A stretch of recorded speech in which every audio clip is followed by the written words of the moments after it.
bom dia, boa tarde, boa noite. Aqui é o professor Caio e a gente hoje vai dar seguimento ao estudo da política na República Velha, especificamente os mecanismos de poder da República Oligárquica. Na aula passada a gente falou sobre a aliança entre as elites de São Paulo e Minas, chamada de política do café com leite, mas essa política do café com leite sozinha não estava completa. Ela precisava de dois outros mecanismos complementares, um dos quais a gente já viu, que era o voto de cabresto, eram os currais eleitorais lá do coronelismo. O outro mecanismo de poder fundamental aqui era a chamada política dos governadores, que também recebeu o nome de política dos estados. Esse era o nome pelo qual ela foi batizada originalmente, mas ela acabou sendo chamada de política dos governadores. E ela foi criada no governo de Campos Salles, segundo presidente civil. A gente teve o Deodoro da Fonseca, que proclamou a República e depois foi eleito indiretamente, renunciou e aí o seu vice assume o poder, o Floriano Peixoto. Depois dele temos o Prudente de Moraes, e aí depois de Prudente de Moraes teremos o Campos Salles. É no governo do Campos Salles, ainda no finalzinho do século XIX, que toda essa política vai ser estruturada. Tá? Basicamente, em que ela consistia? O governo federal ele apoiava as elites dominantes em cada estado, desde que essas elites concedessem, fornecessem apoio recíproco. Tá? Isso era mais um mecanismo de conquista da governabilidade dentro do contexto da República Velha. Vamos lá mais uma vez, o que é esse conceito de governabilidade?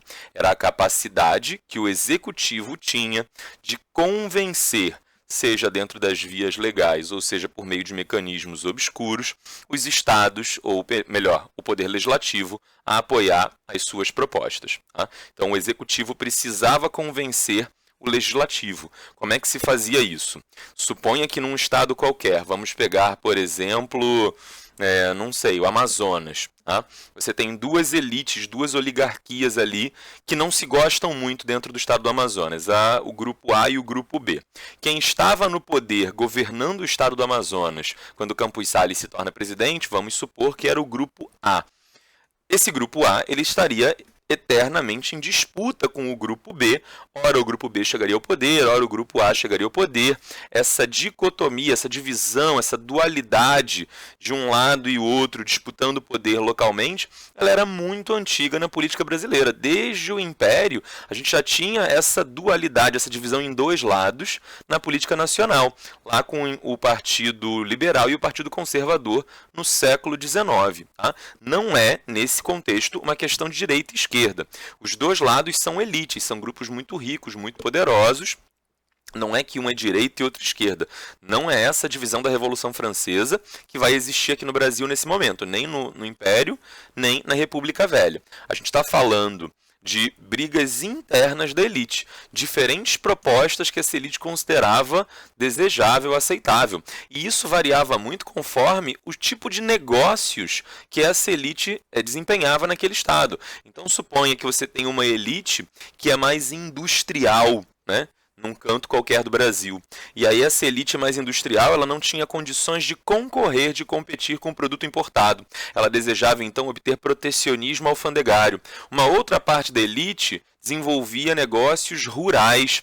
Ela precisava vender o seu produto agrícola para outros países e ela não desejava o protecionismo porque ela tinha medo de que esse outro país, suponha a Inglaterra ou os Estados Unidos ou a França ou qualquer que seja, fizesse protecionismo alfandegário de volta. Tá? Então, por exemplo, a gente vai ter grupos industriais que visam o mercado interno e querem que o Brasil, que o governo federal protegesse, queriam que o governo federal protegesse o mercado, né, criando um protecionismo, um mecanismo de impostos sobre produtos importados. Um outro grupo, uma outra facção, outro setor da elite nacional dependia de mercados externos e não queria esse protecionismo porque tinha medo de que outros países fizessem protecionismo contra o Brasil.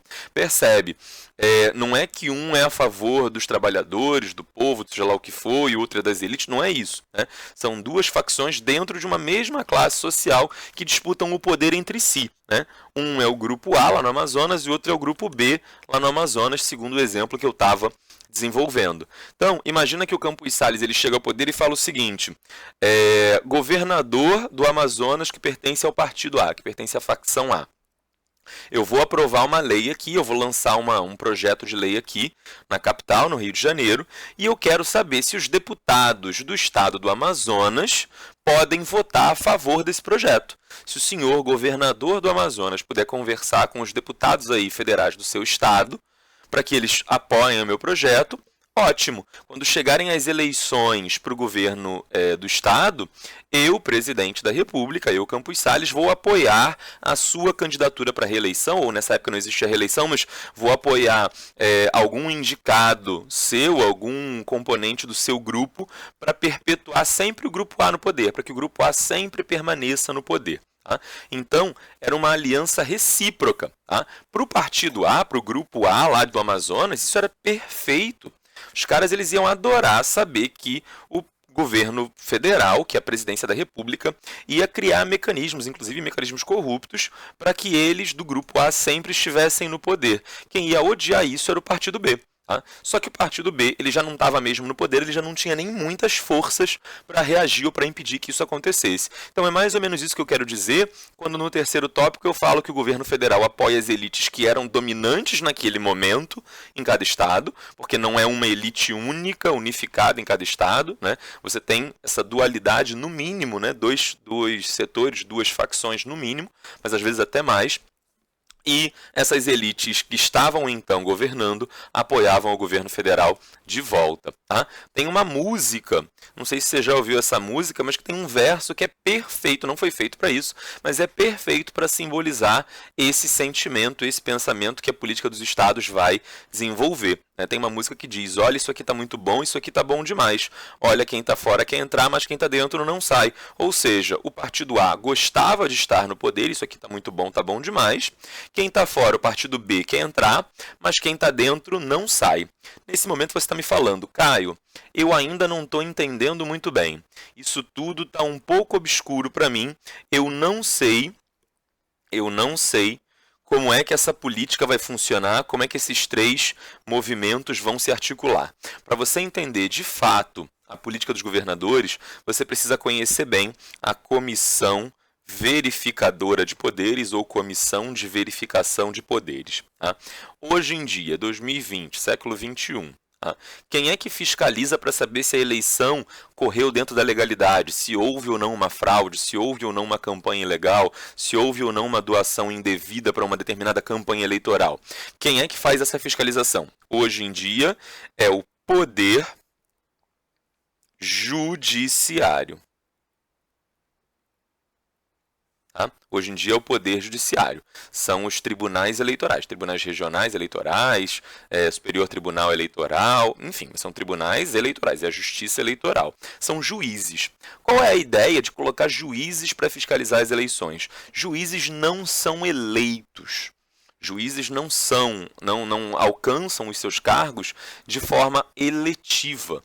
Eles fazem prova de concurso público de conhecimentos específicos da sua carreira. Né? Então, o sujeito, para se tornar juiz, ele tem que ter feito uma prova. Ele não é juiz porque ele fez uma campanha eleitoral e foi lá e se elegeu. Pelo menos no Brasil. Há países em que existe eleição, inclusive, para o Poder Judiciário. Nos Estados Unidos, existem eleições para o Poder Judiciário. Isso é comum lá. Aqui não. Aqui, o Poder Judiciário não é um poder político. Por que se colocou o Poder Judiciário para fiscalizar as eleições? Porque, em teoria, o integrante do Poder Judiciário lá no Amazonas não é nem do partido A nem do partido B. Então, em teoria, para esse juiz, não importa se quem se elegeu foi o partido A ou foi o partido B, porque ele não terá nada a ganhar com a eleição do partido A ou com o do partido B. Ele tem o seu cargo independente das disputas políticas locais ou nacionais. Então, esse mecanismo de colocar a fiscalização das eleições nas mãos do Poder Judiciário é um mecanismo que serve para combater corrupção e serve para combater a parcialidade do julgador. Porque se o julgador não tem interesse no resultado daquela eleição, ele pode, em teoria, julgar conforme a lei e o direito e não conforme interesses políticos momentâneos. Mas nem sempre foi assim. Lá na época da República Velha, quem fiscalizava as eleições era o Poder Legislativo. Tá?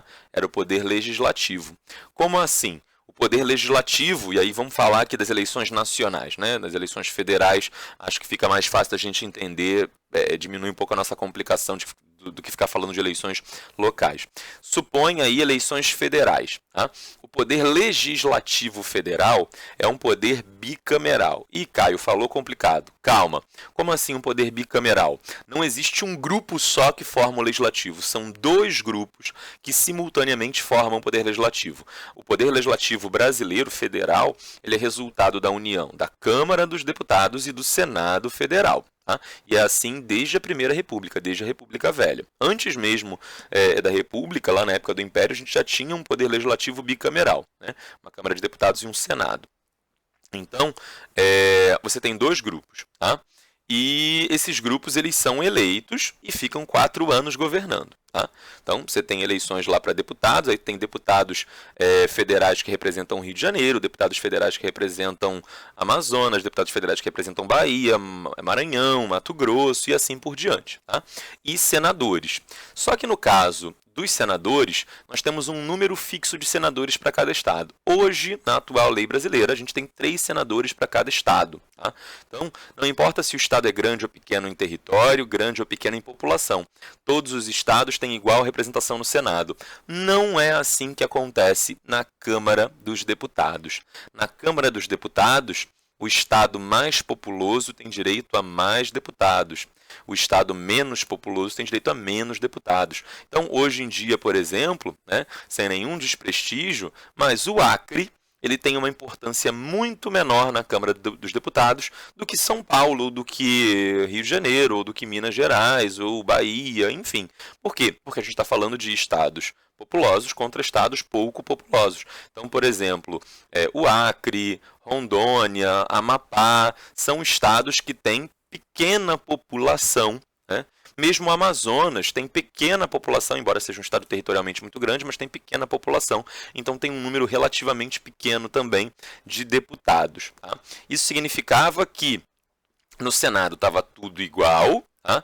Mas na Câmara de Deputados, estados mais populosos tinham vantagem. Quem eram os estados mais populosos? O primeiro de todos era Minas Gerais, e por isso, inclusive, São Paulo vai buscar aliança com ele, né, com os mineiros. E São Paulo também era um dos estados mais populosos. Tá? Então, os estados populosos eles resolviam as coisas na Câmara dos Deputados. Mas no Senado era necessário contar com um apoio maior, já que São Paulo só tinha 3 senadores e Minas Gerais também só tinha 3 senadores. Então, para que o mecanismo funcionasse, era necessário contar com maior apoio no Senado. Tá? E isso vai levar a essa articulação que a gente vai explicar agora. Como é que funcionava essa comissão verificadora de poderes? Olha só, eu vou te dar o exemplo com as eleições atuais que a gente tem no Brasil, porque eu acho que fica mais fácil, porque você já está habituado a ouvir falar delas e tal. Hoje em dia no Brasil, nem sempre foi assim, mas hoje em dia no Brasil, as eleições ocorrem em outubro. Tá? E os vencedores das eleições tomam o poder, assumem o poder em 1º de janeiro. Nem sempre foi assim. Lá na República Velha, por exemplo, os empossados eles tomavam o poder em 15 de novembro. Teve uma época em que os eleitos tomavam o poder em março. Então isso variou de uma época para outra, mas hoje em dia é outubro. Tá? O que acontece entre outubro e janeiro? A gente tem aí o mês de outubro, mês de novembro e mês de dezembro. Praticamente 3 meses inteiros, quase 3 meses inteiros, porque não é no dia 1º de outubro as eleições, é sempre no primeiro domingo de outubro. Então são aproximadamente 3 meses. O que acontece nesses 3 meses? Quem é do partido A e sabe que o partido A perdeu, muitas vezes, hoje em dia mesmo, isso já acontece, começa nesse finalzinho do seu mandato, começa a criar problemas, a aprovar leis esquisitas que causam malefícios para o governo futuro, como uma forma de já prejudicar o governo futuro, que é, vamos supor, do partido B. Tá? Hoje em dia, esse período aqui acaba sendo, na política brasileira, um período meio morto. nem sempre foi assim, tá? Por quê? Hoje em dia a gente tem as urnas eletrônicas. Tem gente que critica, tem gente que gosta. Eu não quero entrar muito nesse assunto, não acho ele muito relevante para a gente agora. Mas houve um tempo no passado em que as eleições elas eram feitas em cédulas de papel. Você escrevia o nome do candidato que você queria num papelzinho e colocava isso numa urna de lona, de tecido, tá?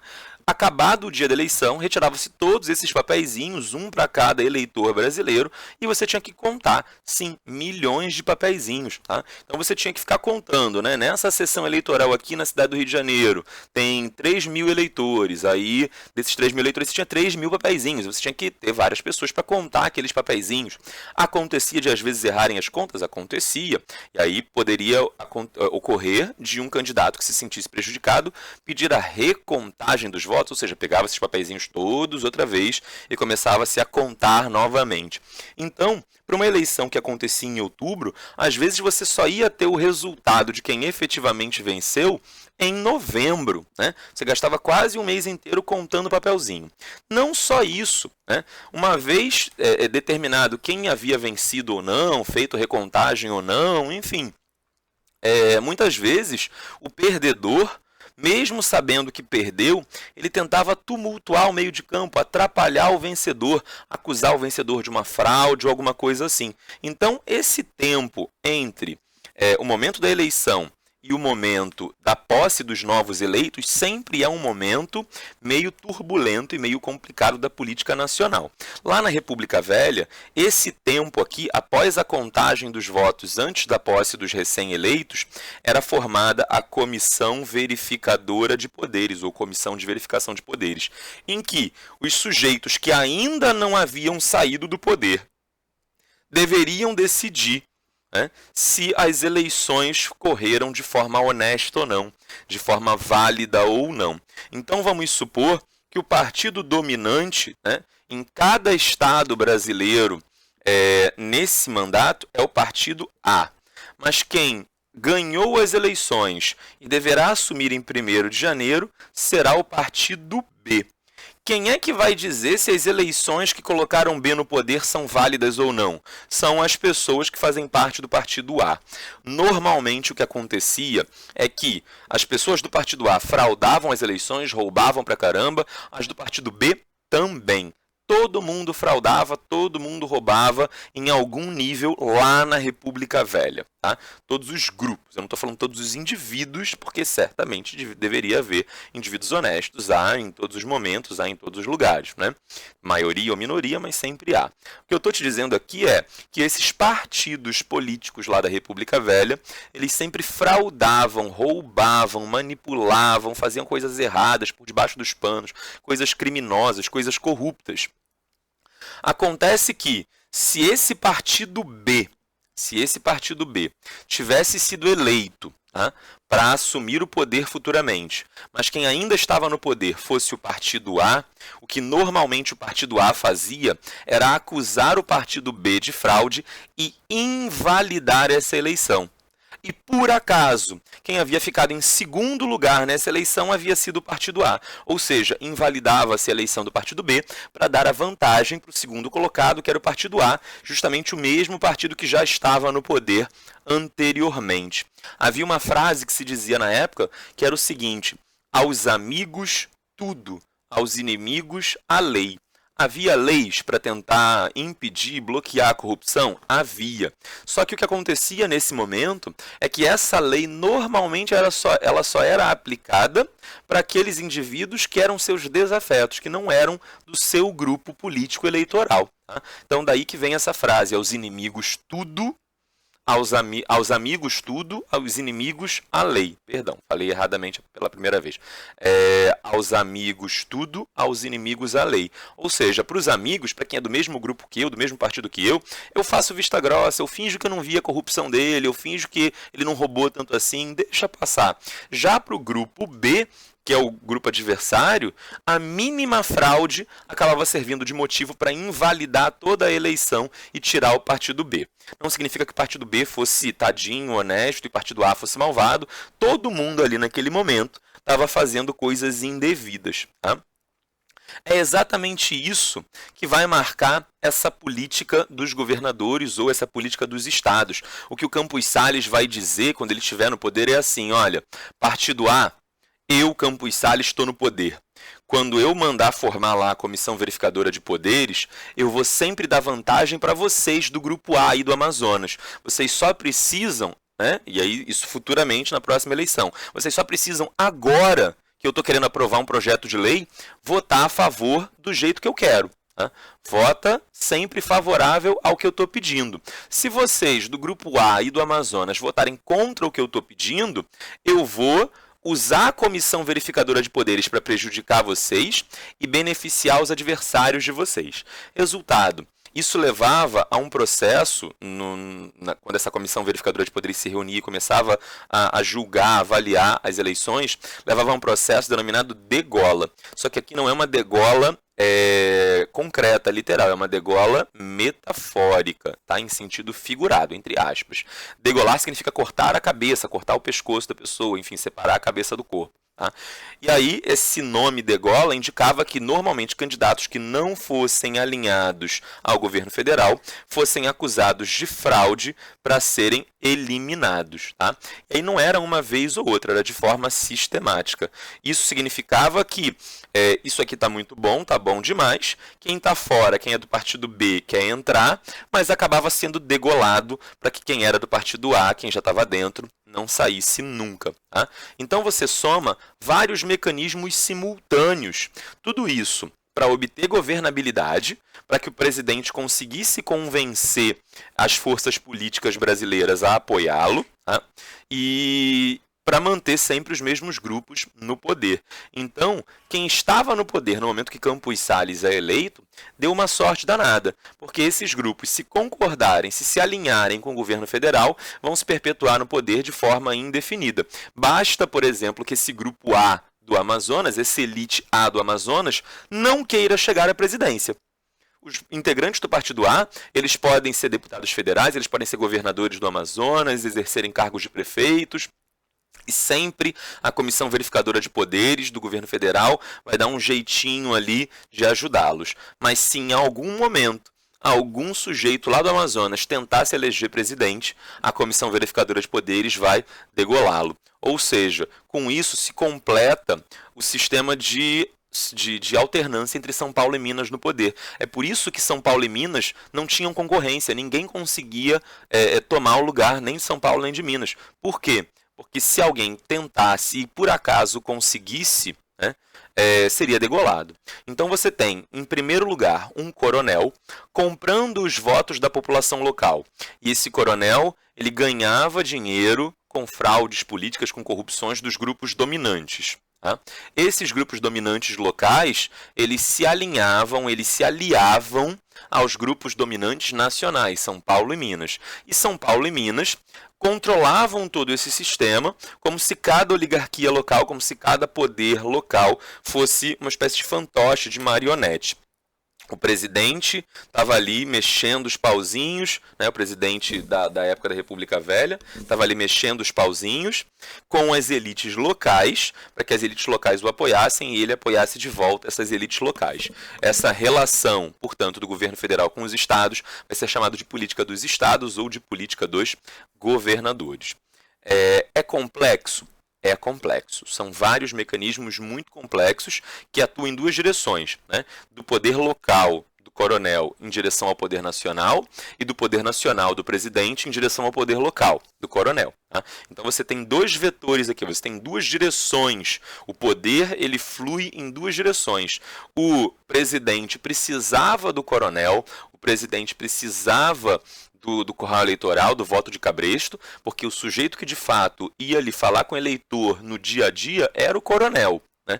E era o coronel quem conseguia os votos. Só que o presidente ele não ganhava esses votos porque fizesse um bom governo, ou porque conseguisse convencer os coronéis das suas boas intenções. O presidente ele normalmente conseguia convencer esses coronéis na base da fraude, da corrupção.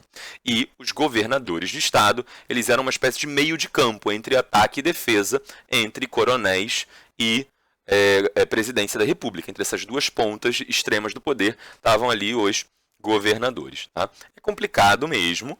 Eu espero que eu tenha feito o meu melhor e conseguido te fazer entender o funcionamento desses mecanismos, mas se alguma coisa não tiver ficado claro, pode mandar mensagem. Eu faço um outro vídeo detalhando melhor, criando exemplos de Joãozinho, Zequinho e Pedrinho e Chiquinho e como eles se relacionam entre si, para ver se isso traz mais clareza. Tá? É só me avisar, mas eu acho que eu consegui explicar razoavelmente bem o funcionamento desses mecanismos. No final das contas, tudo isso aqui era fraude, corrupção, coisas ilegais por debaixo dos panos, para que quem era poderoso continuasse sendo sempre poderoso e quem não era poderoso, a maior parte da população e mesmo certos setores da elite, ficassem de fora desse sistema. Tá?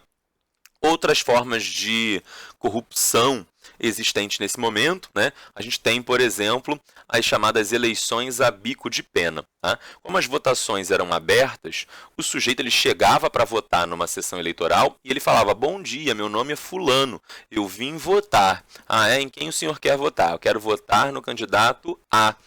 Quando ele dizia quero votar no candidato A, isso era anotado, tá, pelo mesário numa folha chamada ata eleitoral. Tá? Normalmente, depois que os eleitores saíam ao final das eleições, às vezes nem no final da eleição, às vezes mesmo durante a votação, esses mesários eles simplesmente manipulavam essas atas. Né?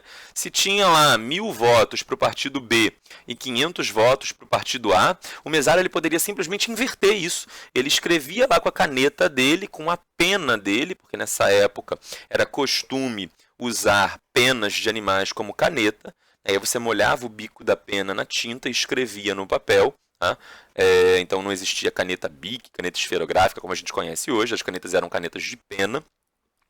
E por isso essa eleição era chamada eleição a bico de pena, porque uma simples canetada, uma simples manipulação com a ponta da caneta do mesário era suficiente para modificar e subverter toda a vontade do eleitorado brasileiro. Você ignorava o que a maioria da população queria e simplesmente um sujeito com uma caneta ia lá e anotava o que queria na ata eleitoral. Normalmente o mesário não anotava o que queria, o que fosse da sua vontade. Né? Ele anotava o que ele queria, mas normalmente seguindo ordens do coronel local, seguindo ordens de alguma autoridade política local. Tá? Além desses mecanismos, todos os outros mecanismos que já existiam na época do Império continuaram também sendo aplicados. Né? Lá na época do Império a gente teve uma eleição chamada eleições do cacete. E não, nesse contexto não é um palavrão. Cacete aqui tem a mesma origem, a mesma raiz, né, da origem do termo, da palavra cacetada ou da palavra cacetete. Cacete aqui significa porrada, pancada. Eleições do cacete. Tivemos uma eleição lá no Império, procura depois na internet, você vai encontrar, se não tiver visto ainda esse conteúdo anteriormente. No período imperial, a gente teve uma eleição tão violenta, com tanta agressão física sobre os eleitores, que acabou sendo chamada de eleições do cacete. Esse hábito de dar cacetadas, de agredir, de bater nos eleitores para forçá-los a votar num determinado candidato, continuou sendo aplicado também na República Velha. Tá? Então, normalmente, o eleitor ele estava no curral eleitoral porque queria, porque ele ganhava vantagens com isso, porque ele ganhava presentinhos, compra de votos, mas também, se ele fosse um eleitor extremamente consciente e honesto e tentasse votar em alguém de sua vontade, isso também não resolveria muito o problema, porque ele poderia ser fisicamente coagido, até agredido, inclusive casos de pessoas mortas porque tentaram votar em alguém que era contrário ao que o coronel havia determinado. Né?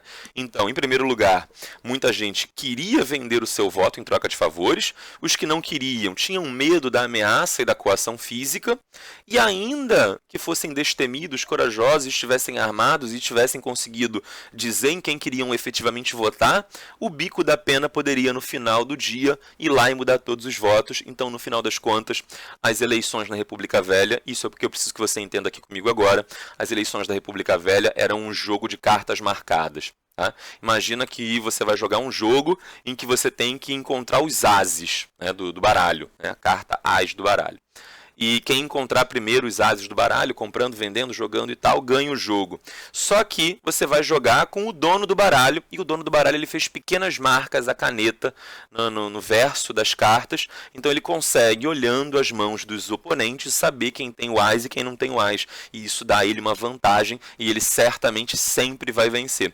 Era esse o jogo político da República Velha, era um jogo que as cartas já estavam previamente marcadas pelo dono do baralho, que que sempre, sempre, sempre ia conseguir vencer esse jogo, independentemente do esforço que a população fizesse.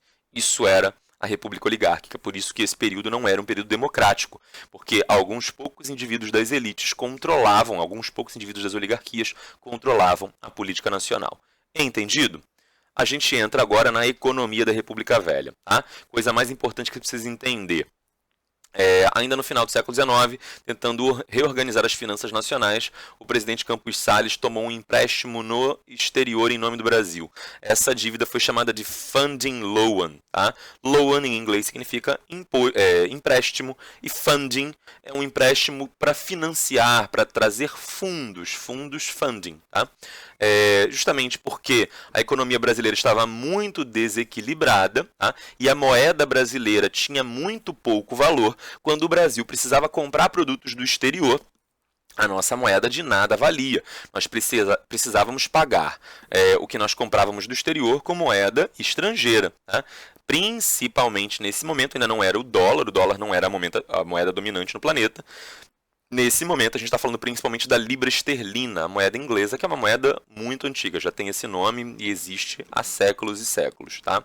Então, o Brasil vai à Inglaterra e com banqueiros ingleses a gente conversa e pega um empréstimo chamado funding loan. Tá? Só que esses banqueiros, para emprestar o dinheiro para a gente, eles criaram uma série de condições. Em primeiro lugar, pediram ao governo brasileiro que aumentasse os impostos, que reduzisse a quantidade de dinheiro, de papel moeda, de notas e moedas circulando na nossa economia e que cortassem gastos públicos. Isso vai levar a um sistema em que já havia pouco investimento social por parte do governo, o governo já não criava hospitais e escolas públicas e vai criar menos ainda e vai fazer menos serviços ainda, construção de estradas, de portos, todas essas coisas que são fundamentais para o crescimento econômico de um país, né, eles são ainda mais diminuídos do que já eram anteriormente. Tá? Então, aumenta-se impostos, reduz-se a quantidade de papel moeda para tentar conter a inflação e reduz-se também os gastos públicos. Tá? Além disso, o produto dominante na economia brasileira era o café. O café ele respondia por mais ou menos 80% de toda a nossa pauta de exportações, 80% de toda a riqueza que entrava no Brasil normalmente vinha do café. Não era só café o produto que a gente tinha, nós também tínhamos alguns outros, como açúcar, algodão, gado, cacau e principalmente, vamos ter um momento para falar exclusivamente desse, a borracha. Tá? Mas vamos começar pelo café, que era o principal. O preço do café, o café era produzido no Brasil, ele era vendido para o exterior. Então o preço do café ele não era determinado pelos produtores brasileiros, ele era representado por uma relação de oferta e demanda, a lei da oferta e da demanda, descrita lá pelo Adam Smith. Tá? O preço do café brasileiro ele era determinado de forma internacional pela oferta e demanda planetária, mundial. O Brasil dependia quase que exclusivamente do café. O que eu estou dizendo com isso? Que o Brasil ele não tinha como ter certeza de quanto dinheiro ia entrar e qual seria o lucro desses cafeicultores. Tá? Um ano poderia ser que o Brasil arrebentasse a boca do balão, a gente ganhasse muito dinheiro porque a gente produziu bastante café e o café estava muito valorizado no mundo e ganhamos muito. Poderia ser que no ano seguinte a nossa oferta de café alcançasse um preço baixíssimo, isso trouxesse uma crise interna para o setor cafeeiro. Então, como havia uma série de oscilações, os principais produtores de café, eles organizaram uma reunião na cidade de Taubaté, interior de São Paulo, e lá eles projetaram uma política econômica chamada política de valorização do café. O que isso significava? Eu sou um produtor paulista de café, eu fiz café e vou vender para Londres, vou vender para Nova York, vou vender para Paris, por um preço de mercado, $100 o saco do café, 100 libras esterlinas, 100 francos franceses, a moeda francesa antes do euro era o franco, enfim. Então não importa qual é a moeda, mas eu vou vender por 100 unidades monetárias aí para o exterior. Acontece que por uma questão de oferta e demanda mundial, o preço no exterior não está 100 unidades monetárias, está por 20. Tá? E aí eu, cafeicultor, vou ter um prejuízo enorme porque eu preciso de no mínimo 50 unidades monetárias, 50 dólares, 50 libras, 50 francos, para ter lucro. Eu achei que fosse conseguir vender por 100, mas só consegui vender por 20. Quanto mais eu vender, mais prejuízo eu vou ter. Não adianta ganhar 20 se eu preciso de no mínimo 50. Então, o que esses cafeicultores combinaram?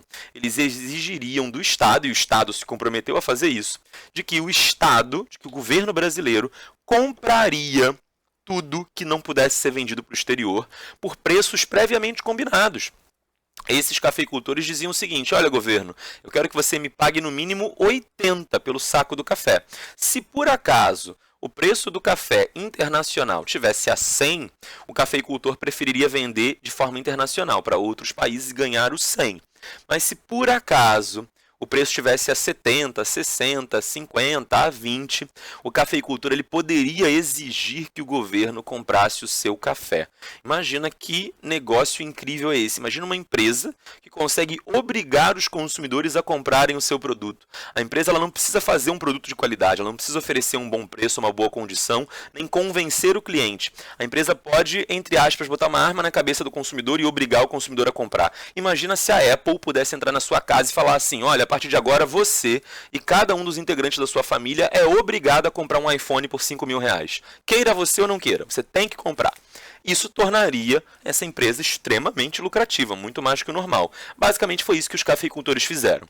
Os cafeicultores eles estavam simbolicamente, entre aspas, botando uma arma na cabeça do governo e exigindo que o governo subsidiasse, comprasse a sua produção cafeeira, caso os preços não estivessem muito legais no mercado internacional. Essa era a única medida prevista pela política de valorização do café? Não. Havia algumas outras coisas, como, por exemplo, estímulo à exportação, ao consumo interno e realização de propaganda paga pelo governo no exterior para tentar alavancar o consumo mundial de café. Então, o Brasil ele se comprometia, o governo brasileiro se comprometia com os cafeicultores brasileiros de estimular a venda internacional, de estimular o consumo interno, de fazer propaganda lá fora, botar cartazes, veicular campanhas de rádio, de cinema, tá? Pagas com dinheiro do governo brasileiro, ou seja, dos impostos dos cidadãos brasileiros, tá? Para que esses cafeicultores tivessem mais lucro. Normalmente, então você já percebeu aqui com isso, que esses cafeicultores, eles estavam se dando muito bem, eles estavam lucrando sempre. Não tinha ano ruim para o cafeicultor. Se tivesse o preço do café tivesse bom no mercado internacional, o cafeicultor ganhava. Se o preço do café tivesse ruim, o cafeicultor ganhava, só que do governo. Tá? O que o governo faria com esse café todo?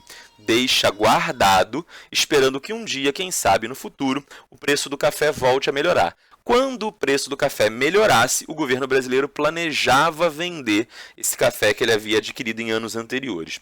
Normalmente isso não acontecia. Ou o café estragava porque passava muito tempo, ou o preço não subia de forma consistente, porque o fato do governo brasileiro ter estoques enormes de café gerava a consciência de que havia uma enorme oferta. E quando a oferta de um produto é alta, o preço costuma ser mais baixo. Então, os vendedores internacionais eles já falavam: tá, se o preço não cair muito, eu vou ficar esperando até um dia que o governo brasileiro vai vender esse café, quando ele estiver quase estragando, por um preço baratinho. Então, o café acabava não se valorizando de verdade a longo prazo, até porque os cafeicultores, eles sabendo que iam ter mercado consumidor garantido, eles produziam cada vez mais e mais e mais café. Imagina que a Apple chegou na sua casa e, em vez de te obrigar a comprar um iPhone para cada pessoa da família, a Apple agora falou o seguinte: olha, vocês aqui nessa casa vão ter que comprar 5 iPhones para cada pessoa da família. Basicamente era isso que os cafeicultores estavam fazendo. No ano seguinte a Apple chega na sua casa e fala: agora você vai ter que comprar 10 iPhones por pessoa. E no ano seguinte, olha, agora vão ser 50 iPhones por pessoa. De forma crescente. Acontecia então de que a oferta nunca baixava, ela sempre aumentava, e quanto mais a oferta aumentava, mais o preço do café caía no mercado internacional e mais o governo tinha que comprar. A justificativa dos cafeicultores é que, se isso não fosse feito, haveria uma quebradeira na cafeicultura. Tá? E a cafeicultura era o motor da economia brasileira, ou seja, toda a economia brasileira entraria em crise caso esses cafeicultores não fossem extremamente beneficiados. Caio, isso era extremamente danoso para o governo, né? É extremamente danoso para o governo. De onde o governo tirava dinheiro? Ou do Funding Loan, que o Campos Salles acabou de pegar ali atrás, ou então o governo brasileiro simplesmente cobrava impostos e usava o dinheiro desses impostos para pagar por essas coisas. Quer dizer que o camponês pobre do interior, que não tem saúde, educação ou segurança, paga impostos para que um cafeicultor fique cada vez mais rico? Exatamente. E por que o governo aceitou isso? Porque normalmente quem estava no governo eram paulistas. E os cafeicultores eram, em geral, paulistas. Faz sentido agora? Por que São Paulo quer tanto estar na presidência? Por que São Paulo organizou um esquema tão corrupto, Brasil afora inteiro, para poder ficar no poder? Porque era esse sistema corrupto que permitia que os paulistas, ocupando a presidência da República, usassem o governo brasileiro para seu benefício próprio particular. O governo brasileiro não pensava no bem geral de toda a população, pensava apenas no bem-estar dos cafeicultores. Entendido? Normalmente, argumentava-se que, segundo a Constituição de 1891, o Brasil seria um país liberal na época, um país capitalista liberal. O que é um país capitalista liberal? É aquele no qual o Estado não se mete na economia. O Estado não deveria se meter, por exemplo, para distribuir a riqueza para os mais pobres, para diminuir a desigualdade social, dando bolsa isso, bolsa aquilo. O Estado não deveria, por exemplo, na República Velha, intervir para estimular a industrialização. O Estado não deveria intervir para fazer nada. Deveria deixar a economia seguir o seu próprio caminho. Isso era o que se dizia, em tese, a partir do que a lei brasileira, a Constituição brasileira de 1891 estabelecia. E essa era a vontade de uma grande parte das elites nacionais. Temos uma charge aqui que ironiza isso, porque na prática essas elites elas só eram contra a interferência governamental na economia se elas estivessem lucrando. Se elas estivessem tendo prejuízo, elas pediam sim a interferência estatal. Essa charge é uma ironia com a política de valorização do café estabelecida lá no Convênio de Taubaté. Tá? Outra coisa muito importante, o Brasil também teve uma produção significativa de borracha, porque a gente está falando da época da segunda Revolução Industrial, produção de automóveis está crescendo no mundo. E para que serve essa borracha? O que ela tem a ver com os automóveis? Porque todo carro precisa de, no mínimo, 4 pneus para as suas 4 rodas, fora o estepe. Então, quanto mais se fabricava carro, mais se precisava de pneu, e quanto mais se precisava de pneu, mais se precisava de borracha. Tá? O Brasil, ou melhor, a região amazônica, o Brasil detém uma grande parte da região amazônica, mas não toda ela, a região amazônica ela é rica numa árvore chamada seringueira. E essa árvore produz uma resina chamada látex. Esse látex ele era usado para fazer os pneus lá dos automóveis. E à medida que a demanda mundial crescia, porque você tinha cada vez mais carro, o preço desse látex ficava cada vez maior. Então, a região norte do Brasil vai experimentar nesse momento o chamado ciclo da borracha, um momento no qual a produção de borracha é tão lucrativa, tão importante, tão valiosa, que enormes quantidades de riqueza começam a afluir para a região norte. Tinha uma área específica onde havia muitas seringueiras, muitos seringais, era a região do Acre. O Acre, nesse momento, não era ainda território brasileiro, ele era território boliviano. Tá? O que o Brasil começa a fazer? A gente começa a mandar cidadãos nossos para lá. Muita gente começa a fugir da seca no Nordeste, nesse momento, migrar para a região Norte, e o governo do Amazonas, né, começa a empurrar, estimular essa população a atravessar a fronteira, entrar no território boliviano e começar a extrair o látex de lá. A Bolívia vai gostar disso? A Bolívia não vai gostar nem um pouco. Os bolivianos eles estavam se sentindo roubados. Ora, os seringais são da Bolívia e os brasileiros é que tiram látex e que ganham o dinheiro com isso. Então vai haver uma série de conflitos entre o governo boliviano e esses cidadãos brasileiros que foram estimulados a entrar no território boliviano. Como é que esse problema foi solucionado? Os cidadãos brasileiros até tentaram declarar a independência do Acre e criar um país independente ali, uma república independente ali. Só que isso acabou sendo muito conflituoso e havia o sério perigo do exército boliviano massacrar cidadãos brasileiros. Então, buscando, em primeiro lugar, obter o controle daqueles seringais, em segundo lugar, proteger os cidadãos brasileiros, o governo brasileiro propôs, através do seu ministro das Relações Exteriores, o Barão do Rio Branco, tá? Propôs que fosse assinado um tratado no qual o Brasil pegava o Acre, mediante o pagamento de uma indenização em dinheiro e a construção de uma ferrovia, e a Bolívia cedia o território do Acre para a gente. Isso vai ser estabelecido no Tratado de Petrópolis. Vamos falar um pouquinho mais sobre essa ferrovia. Essa ferrovia, chamada Ferrovia Madeira-Mamoré, ou apelidada pelo conhecimento popular, pela linguagem popular de ferrovia da morte, era uma ferrovia para interligar. Não tem mais slide com mapa, perdão. Achei que eu tinha colocado um mapa. Era uma ferrovia para interligar a região dos seringais até o litoral brasileiro. Não sei se você sabe, a Bolívia não tem litoral. Tinha, mas perdeu para o Chile numa guerra que tiveram contra o Chile. Tá? E como a Bolívia não tinha litoral, ela não tinha por onde exportar a sua produção. Então, o que a Bolívia pensou? Eu vou pegar uma indenização com o Brasil, ok? Usa essa indenização para investir na produção desses seringais, dessas seringueiras, porque não tinha seringal só no Acre. O Acre era uma região que tinha muitos seringais, mas tinha outros seringais em outras regiões da Bolívia. Então os bolivianos eles ainda teriam alguns seringais, ainda poderiam explorar um pouco de látex, e o Brasil se comprometeria a construir esta ferrovia, tá? Que poderia ser livremente usada pelos bolivianos. A ideia dos bolivianos, então, é que eles perderiam um território? Perderiam.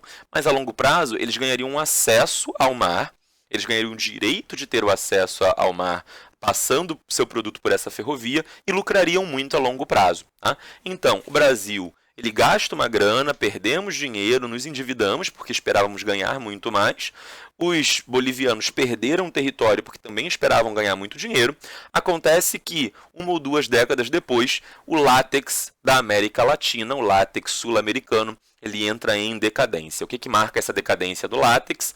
Os ingleses eles vão roubar sementes e mudas dos seringais, vão levar para as suas colônias na Ásia e começam a produzir o seu próprio látex melhor e mais barato que o nosso. Ou seja, o Brasil se endividou e não conseguiu recuperar o dinheiro perdido, o Acre perdeu o território e não recuperou o dinheiro equivalente ao que esperava, tá? E a Inglaterra vai ser o país que vai, de fato, se dar bem. Tá? E agora, concluindo a economia durante o período da República Velha, a gente vai falar sobre um processo de industrialização que o Brasil vai passar a experimentar justamente no momento da Primeira Guerra Mundial. E não é coincidência que seja no momento da Primeira Guerra Mundial. A Primeira Guerra Mundial ela é a causa da necessidade que o Brasil passa a ter de se industrializar. Como a gente falou lá atrás, o Brasil vivia predominantemente da exportação de café. Com isso, nós obtínhamos recursos econômicos, financeiros, dinheiro vindo de fora, que nós usávamos para pagar a importação de produtos que nós não fabricávamos aqui. Então a gente vendia café, ganhava libras esterlinas, ganhava francos franceses, ganhava dólares americanos, e com esse dinheiro a gente comprava tecido, né, que as fábricas da Europa já produziam desde a primeira Revolução Industrial, a gente comprava chapéus, a gente comprava talheres, a gente comprava louças, a gente comprava uma série de bens, tá, de consumo duráveis e não duráveis, que normalmente eram produzidos fora daqui. O problema é o seguinte, a Primeira Guerra Mundial ela afeta os dois lados dessa equação. Em primeiro lugar, os países que estão envolvidos diretamente na guerra, que eram os nossos principais consumidores, não veem o café como uma prioridade, então passam a comprar menos café. A gente tem menos vendas sendo realizadas nesse momento. Mas quando o Brasil vendia menos, o governo não entrava para comprar esses produtos? Tudo bem, mas mesmo isso tinha um limite da capacidade financeira do governo brasileiro. Nesse momento da Primeira Guerra Mundial, a queda na exportação do café é tão grave, é tão acentuada, que o governo brasileiro não dava conta de compensar isso. Em primeiro lugar, esse é um problema, tá? Em segundo lugar, os países que tinham indústria começam a fazer a conversão da sua indústria em indústria de guerra. O que isso quer dizer? Por exemplo, uma fábrica que até então fabricava pratos de metal, por exemplo, ela muda um pouco o molde, o formato lá das suas peças e passa a fabricar um capacete de metal em vez de um prato de metal. E existia um prato de metal naquela época, enfim, talvez hoje não seja uma coisa muito comum, né? Por exemplo, fábricas de roupa que vendiam vestidos para senhoras passam a fabricar uniformes militares. Então, com essa conversão da indústria de guerra, a maior parte dos produtos industrializados passam a ficar lá na Europa mesmo, local da guerra, o cenário principal dessa guerra. Sobra muito pouco produto industrializado para o Brasil e para o resto do mundo. Então, não estão mais comprando tanto o nosso produto agrícola, e, portanto, a gente está ganhando menos dinheiro para comprar os industrializados e não estão querendo vender tanto industrializado para a gente, porque eles já estão usando os produtos industrializados deles mesmos, né? Deles, europeus mesmos, estão usando lá internamente. Então, a gente vai experimentar nesse momento, a gente vai presenciar nesse momento uma transferência, tanto do capital, quanto da mão de obra, da cafeicultura para a indústria. Eu sou cafeicultor.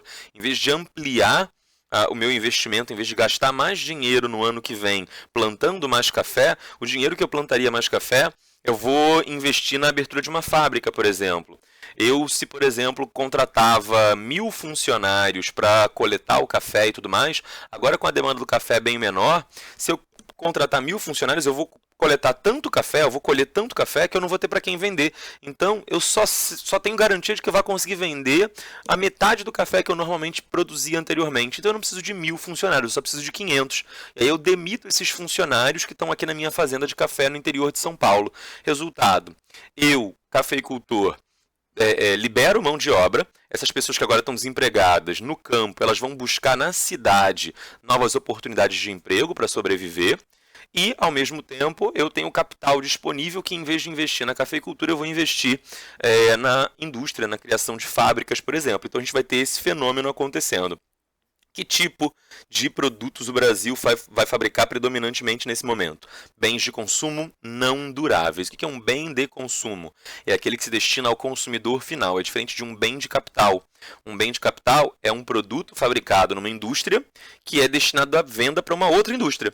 Então, por exemplo, existe fábrica de ônibus? Existe fábrica de ônibus. Um consumidor comum, em geral, compra um ônibus? Não, ele não vai comprar um ônibus. Quem compra um ônibus é uma empresa, né? Então, quando uma fábrica fabrica para vender para uma empresa, o que ela está fabricando é chamado de bem de capital. Quando ela vende direto para o consumidor final, é chamado de bem de consumo.